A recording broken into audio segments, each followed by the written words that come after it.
There is a moment right before the pain becomes unbearable, when you have a choice most people never realize exists. Marcus Aurelius stood in that moment almost every single day of his life. He buried children. He watched plague kill a third of his empire.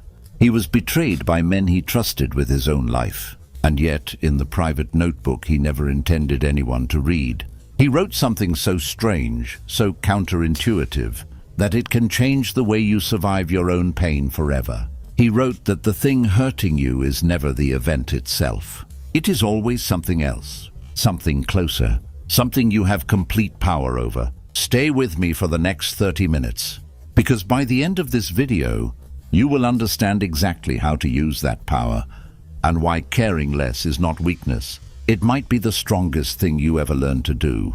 Welcome back to Wisdom of the Stoics, the place where ancient philosophy meets modern pain, and where the words of dead emperors and enslaved philosophers still have the power to save a life today.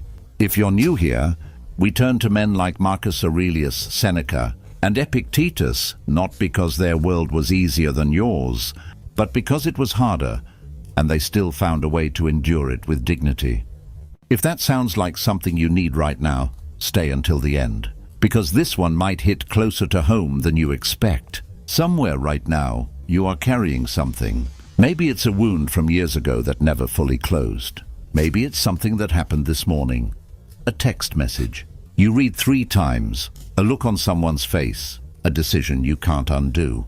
Maybe it's bigger than that, a diagnosis, a funeral, a marriage that quietly ended long before anyone said the word divorce. Whatever it is, you have probably already tried the advice everyone gives. Stay positive.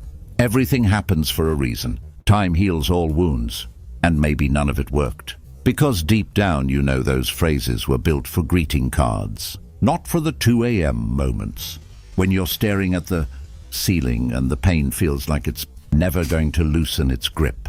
This video is not going to give you another greeting card. It's going to give you something almost 2,000 years old, forged by a man who had more reason to break than almost anyone in history, and who instead became one of the most respected rulers who ever lived, precisely because he learned how to care less about the things that were destroying him. Not because he stopped feeling, because he stopped feeding the wrong fire. By the end of this, you'll understand the actual mechanics of how pain works, why your mind keeps making it worse than it needs to be, and the specific Stoic tools Marcus Aurelius used, in the exact language he used them, to keep functioning, keep ruling, keep living, while carrying grief that would have flattened most men. Let's start where he started, in a moment of total devastation. Most people who quote Marcus Aurelius picture a marble statue, a stoic face, an iron will, a man untouched by human weakness. That image is a lie, and it's an important one to destroy right at the beginning of this video, because the real man is so much more useful to you than the myth. Marcus Aurelius and his wife, Faustina, had somewhere between 13 and 14 children over the course of their marriage. Think about that number for a moment. Now understand this. Only a small handful of those children survived into adulthood. The rest died. Infancy, childhood, adolescence. Marcus Aurelius buried child after child after child, year after year, while simultaneously running the largest empire on earth. He did this while commanding armies on the frozen edges of the Danube. He did this while a plague, possibly smallpox, possibly measles, historians still debate it, tore through the Roman Empire and killed an estimated 5 million people, including, some believe, members of his own household. He did this while trusted generals betrayed him and tried to seize his throne. He did this while his own body, according to his letters, was frequently sick, in pain, and exhausted. And in the middle of all of that, at night, alone, he picked up a pen, not to write a philosophy book for the public, not to leave behind a legacy. He wrote notes to himself, reminders, arguments he was having with his own mind, trying to talk himself back from the edge of despair, one sentence at a time. We call that collection of private notes meditations today, but he never gave it that name. He never intended for a single other human being to read it. It was survival scaffolding, written by a man who was hurting and needed to find a way to keep standing. That's who is about to teach you how to care less about your pain. Not a man who never suffered, the most tested man in the Roman world. So here is the first question worth sitting with. If a man who buried his own children could learn to reduce his suffering without becoming cold or cruel, what exactly did he understand that most of us have never been taught? The answer starts with a single radical idea that Stoicism is built on top of. And once you understand it, you will never experience pain the same way again. Here is the idea. Read it slowly, because most people hear it once and completely misunderstand it. It is not events that disturb people, but their judgments about events. That line doesn't belong to Marcus Aurelius originally. It comes from Epictetus, the philosopher whose teachings Marcus studied obsessively and quoted throughout his own notebook. But Marcus took that idea and lived it under conditions that would break almost anyone. Let's translate this into something real. Imagine two men. Both lose their jobs on the same day, in the same company, for the same reason. One man spirals into months of anxiety, shame, and hopelessness. The other man is disappointed for an afternoon, then starts making calls the next morning. Same event. Two completely different outcomes. What was different? Not the job loss. The judgment about the job loss. One man's inner voice said, "This means I'm a failure. This means my family will suffer. This means I've lost control of my life." The other man's inner voice said, "This is inconvenient. I need a new plan." Marcus Aurelius wrote something that captures this with brutal clarity. He said that if you are distressed by anything external, the pain is not due to the thing itself, but to your estimate of it. And this you have the power to revoke at any moment. Read that last part again. You have the power to revoke it at any moment. This is not the same as saying don't feel sad or just be happy. That's not what Stoicism teaches. And if anyone has ever told you that Stoics don't feel emotion, they've never actually read the Stoics. Marcus Aurelius felt grief. He felt anger. He felt exhaustion so deep he wrote about wanting to simply lie down and stop. What he was fighting for wasn't the elimination of feeling. It was the elimination of unnecessary suffering that gets piled on top of feeling. Here's the distinction that will change how you experience the rest of your life once you actually absorb it. Pain is often unavoidable. Suffering is frequently optional. Your child gets sick. That is pain, and it is real. And no philosophy on earth should ask you to pretend otherwise. But the 3 additional hours you spend at 1 a.m. imagining every possible worst-case outcome, replaying every parenting mistake you think you've made, and mentally rehearsing a funeral that may never happen, that is suffering you are manufacturing. On top of the pain, the event is happening once. Your mind is making it happen 100 times. This is what Marcus Aurelius meant when he wrote, and this is one of the most quoted lines from his entire notebook, that you have power over your mind, not outside events. Realize this, and you will find strength. Notice he doesn't say you have power over outside events. He says the opposite. You don't. The event already happened, or it's happening, or it will happen regardless of your feelings about it. What you have full, complete, uncontested power over is the mind that interprets it. Now, I want you to think about something specific from your own life. Not in a vague way. I want you to actually picture it. The thing that's been hurting you lately. Got it in your mind? Now ask yourself this question, exactly the way a Stoic would ask it. What part of this is the event itself? And what part is the story I've been telling myself about the event? For most people, when they actually sit with that question honestly, the ratio is shocking. The event itself might account for 10% of the pain. The other 90% is interpretation, catastrophizing, personalizing, assuming the worst about the future, assuming the worst about what it says about you. This is not your fault. This is how the human brain is wired. It evolved to imagine threats before they happen. Because for most of human history, the ones who didn't imagine the worst-case scenario got eaten by it. But you are not living on the savannah anymore.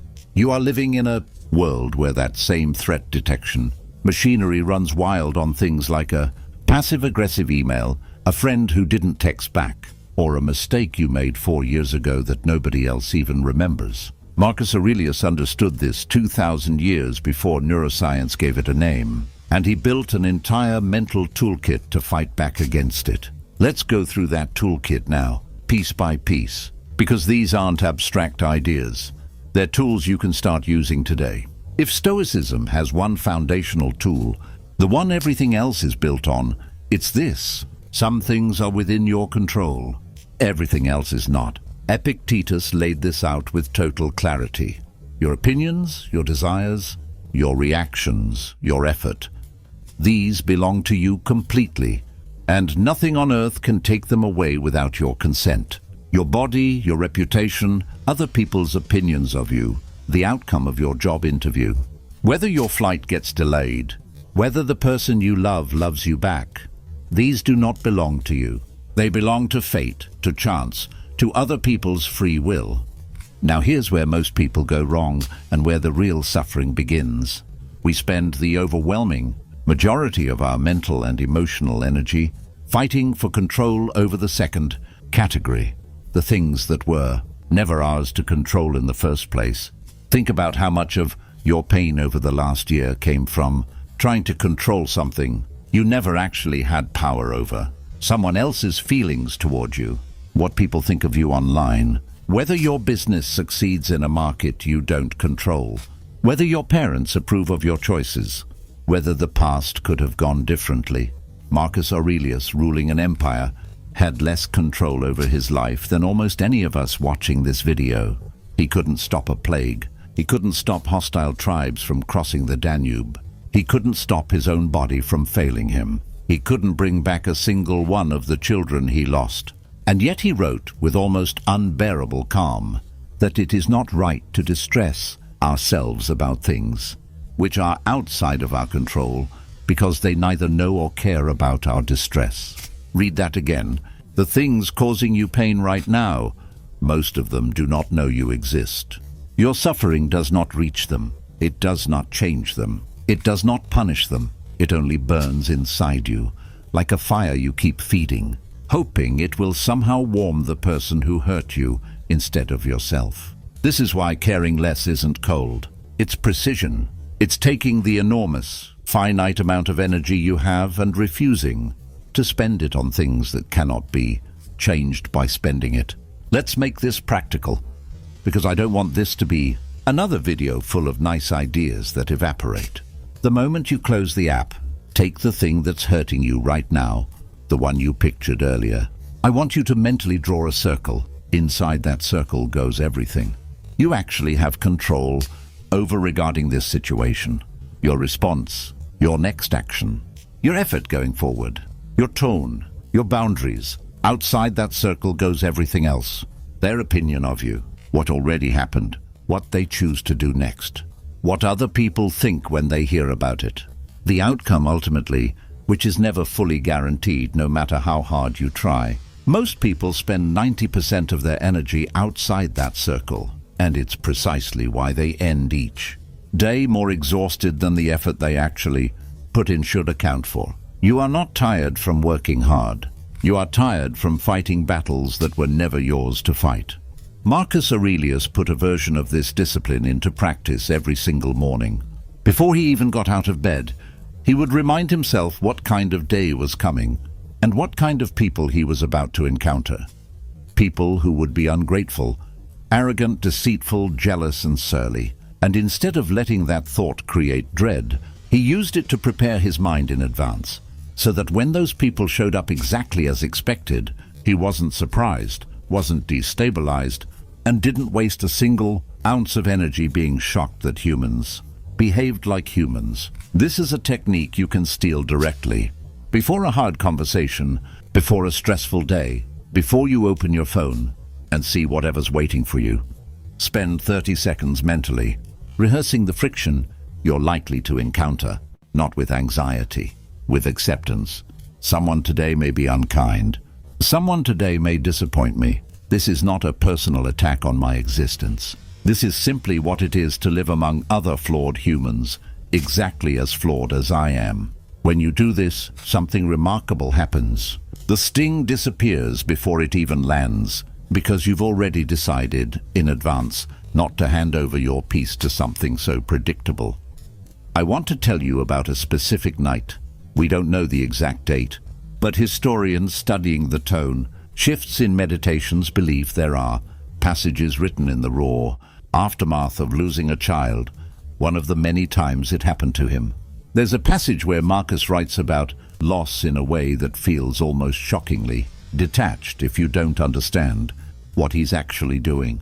He describes how a pot breaks and reminds himself that everything that exists is already, in some sense on loan, destined to break, dissolve or end, and that nothing that happens to anything is unexpected, because it is simply what that kind of thing does. At first glance that can sound cold, a father comparing his dead child to a broken pot, but that is a complete misreading of what he's doing.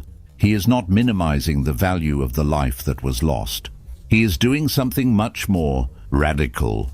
He is trying to strip away the additional layer of suffering that comes from feeling betrayed by the universe, feeling like death happening to someone you love is some kind of cosmic injustice specifically targeting you. Here's the deeper teaching underneath it. Marcus reminded himself constantly that he was mortal, that everyone he loved was mortal, and that mortality was not a flaw in the design of life. It was the entire design of life. Nothing that is born was ever promised forever. Not by nature, not by fate, not by any god. This sounds bleak until you flip it around, and this is the part that actually matters for you today. If you truly accept deep in your bones that nothing was ever guaranteed to last, not your health, not your youth, not your relationships, not even your own life, something strange happens to your relationship with pain. You stop asking, "Why did this happen to me?" A question that has no satisfying answer and only generates more suffering. And you start asking, "How do I honor the time I did have? And how do I move forward with what remains?" Marcus Aurelius used this exact frame to keep functioning as emperor while grieving.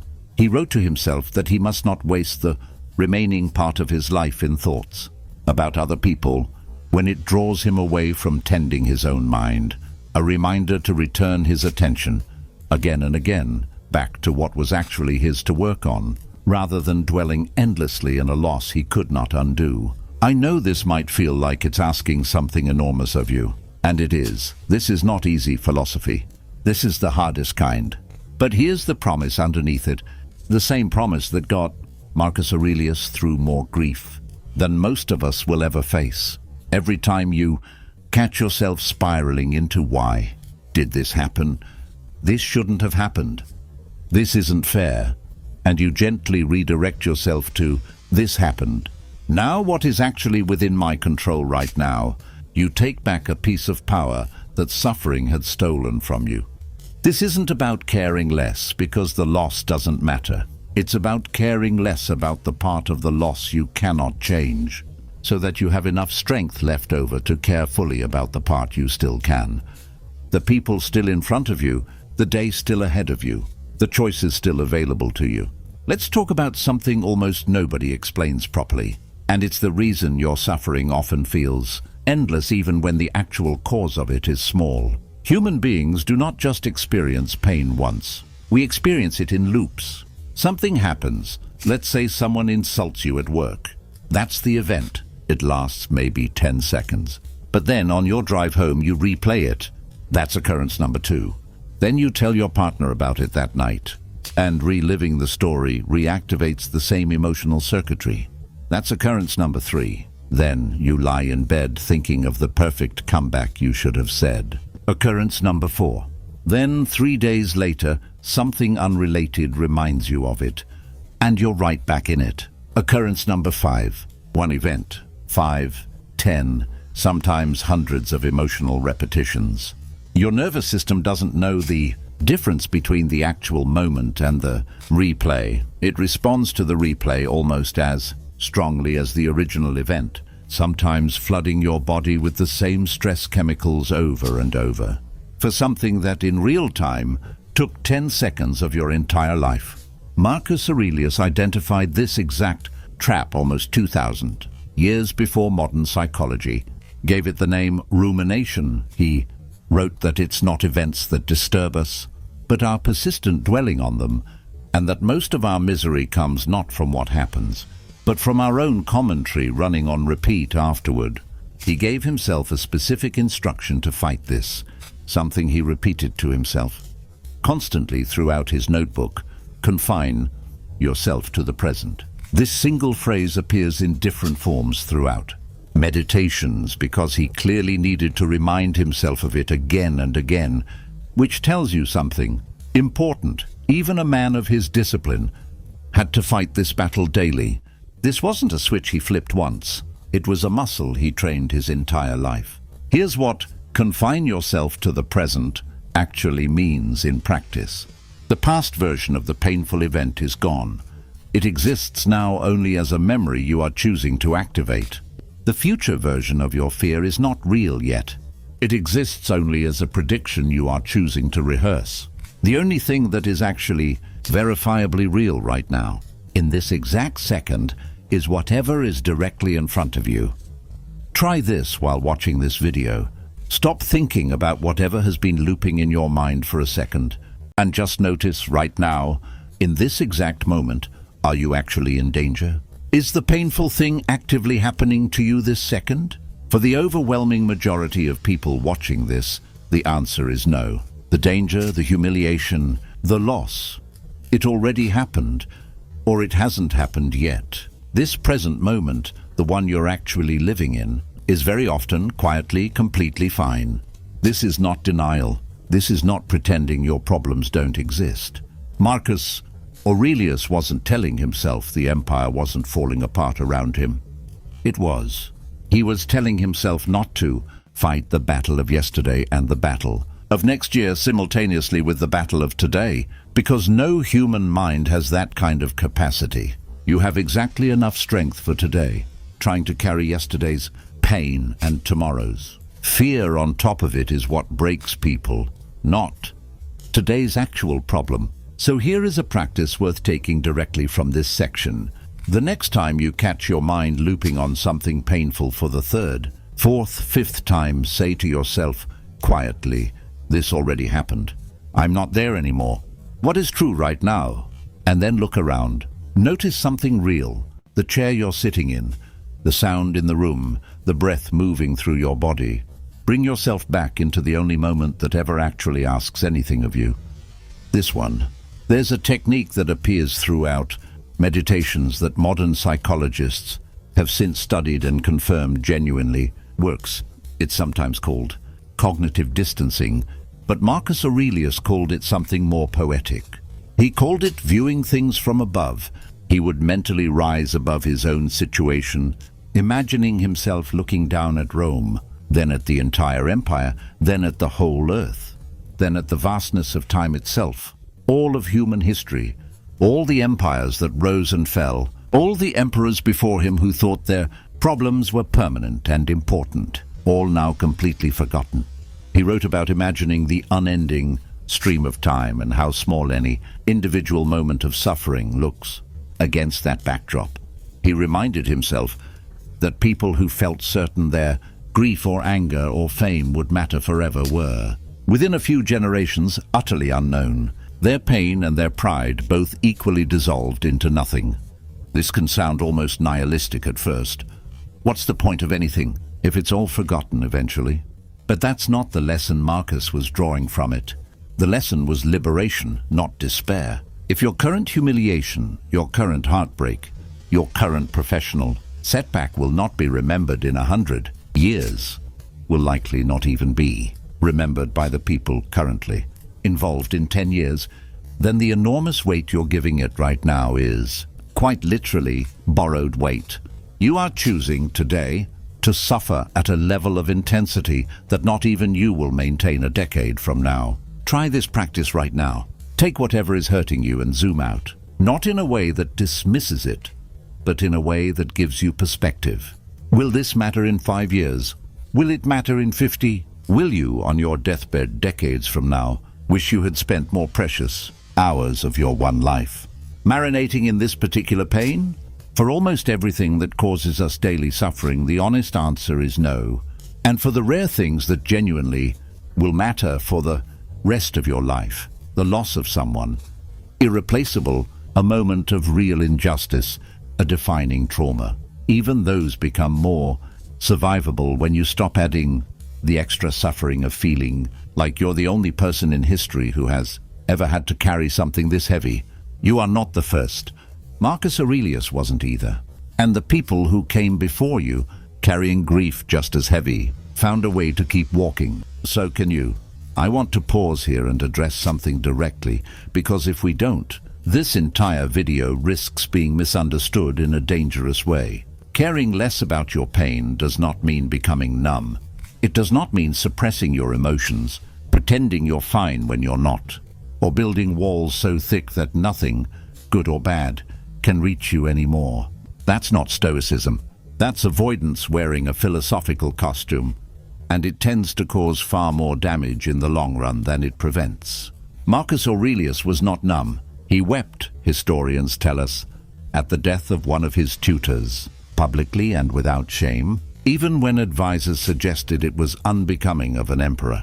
He maintained close friendships throughout his life and wrote warmly about the people who shaped him in the opening book of Meditations, a section entirely devoted to gratitude for specific people and specific lessons they taught him. This is not the writing of an emotionally shut down man.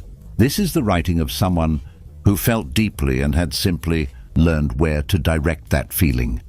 The distinction the Stoics draw is this. There's a difference between the initial emotional reaction, which is often automatic and outside your control, and what you do with it afterward, which is entirely within your control. Something bad happens, and your body produces a jolt of fear, anger, or grief. That's simply being human, and no philosophy can or should try to eliminate that. What Stoicism actually trains is what happens in the next moment. Do you let that jolt spiral into hours of self-destructive rumination, catastrophic thinking and actions you'll regret? Or do you acknowledge the feeling, let it move through you, and then consciously choose your response? Caring less in the Stoic sense means caring less about the things that were never yours to control, other people's opinions, outcomes you can't influence, a past you cannot rewrite. It means caring more, not less, about the things that actually are yours, your integrity, your effort, how you treat the people still in your life, the kind of person you're becoming through how you handle this. This is why Marcus Aurelius could grieve his children and still govern an empire with justice. He wasn't choosing empire over grief. He had simply learned not to let ungovernable pain destroy his capacity to still do the governable good that was in front of him. Ask yourself honestly, is there pain in your life right now that you've been carrying in a way that's actually stopping you from taking care of the things still within your control? Has grief or anger or heartbreak become an excuse to stop showing up for the parts of your life that are still asking something of you? That's the exact trap the Stoics are warning against. And it's also the exact trap they offer a way out of. Let me tell you about a moment near the end of Marcus Aurelius's life, one that rarely gets talked about. By the time he was in his final years, he had spent nearly 2 decades almost constantly at war on the northern frontier, far from Rome, sleeping in military camps instead of palaces, his body worn down by illness that historians believe may have included something like a stomach ulcer or chronic digestive illness, made worse by the stress and the endless campaigning. He had outlived most of the people he trusted. He had a son, Commodus, who would go on to become one of the most notorious emperors in Roman history. And there's reason to believe Marcus already sensed in his final years that his son might not carry forward the values he had spent his life trying to embody. Think about that for a moment. A man nearing the end of his life, physically breaking down, isolated on a frozen frontier, likely aware that everything he had built might not survive. Him in the hands of his own child. If anyone in history had the right to fall apart, to become bitter, to stop caring about doing good in a world that seemed determined to undo his efforts anyway, it was him. And yet, in what many historians believe were among the final entries he ever wrote, he returned one more time to the same discipline he had practiced his entire life. He reminded himself that a person's true worth is measured by the things they set their heart on. And if you set your heart on things that no one else can take from you, no misfortune, no other person, no failure of your children or your empire, can ever actually touch your worth. He was not writing this from a place of comfort. He was writing it from a frozen military camp, likely already sick with the illness that would eventually kill him, having given his entire life to a role he mostly did not want, to people who would mostly forget him within a generation. And he still chose one more time to care less about what he could not control, and more about the only thing that was ever truly his, the quality of his own character in the time he had left. If you are watching this video because you are drowning right now, genuinely drowning, in grief, in fear, in a pain that feels bottomless, I want you to sit with this image. A dying emperor on a frozen frontier, still choosing one disciplined sentence at a time, to hold on to what was his to hold and release what was never his to carry. If he could do that under those conditions, the pain you're carrying right now, as heavy as it genuinely is not a life sentence. It is a mountain, and mountains, no matter how steep, are climbed one honest step at a time. Let's bring everything in this video down into something you can actually use, starting today, because philosophy that stays abstract is philosophy that changes nothing. First, when pain hits, name what part of it is actually happening, and what part is your mind's story about it. Say it out loud if you need to. The event is that I lost my job. The story is that I'm worthless, and my future is ruined. Separating those two things instantly reduces their power over you, because you can only fight what you can clearly see. Second, use the dichotomy of control every single day on every single frustration, no matter how small. Traffic, a rude comment, a cancelled plan. Ask every time, is this inside my circle or outside it? If it's outside, practice physically releasing it. Some people find it helpful to literally open their hands as a small physical reminder that they are choosing to let go of something they were gripping too tightly.